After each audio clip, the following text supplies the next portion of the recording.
एमआयएमचा नगरसेवक मतीन पटेलच्या घराला छत्रपती संभाजीनगर महापालिकेनं दिलेल्या नोटीसला 3 दिवस पूर्ण झाले।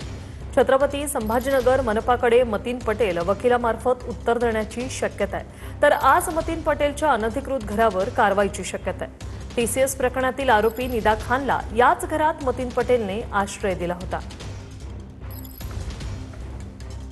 टीसीएस प्रकरणी पोलीस तपासात धक्कादायक माहिती समोर आली। पीडितेच्या घरी जाऊन धार्मिक विधी केल्याचं समोर आलेलं आहे। धार्मिक विधी आणि शिक्षणातून पीडितेचे मतपरिवर्तन केल्याचं समोर आलं। पीडितेला धार्मिक मुद्द्यांवरील 171 लिंक पाठवल्याची तपासातून माहिती समोर आली। धार्मिक व्हिडिओच्या माध्यमातून मतपरिवर्तन करण्याचा प्रयत्न झालाय। टीसीएस धर्मांतरण प्रकरणातील आरोपी निदा खानचा तेलंगणा जाण्याचा प्लॅन होता। त्याआधीच पोलिसांनी तिला अटक केलेली आहे। राजकीय आश्रयासाठी निदा खान छत्रपती संभाजीनगरमध्ये लपल्याची माहिती।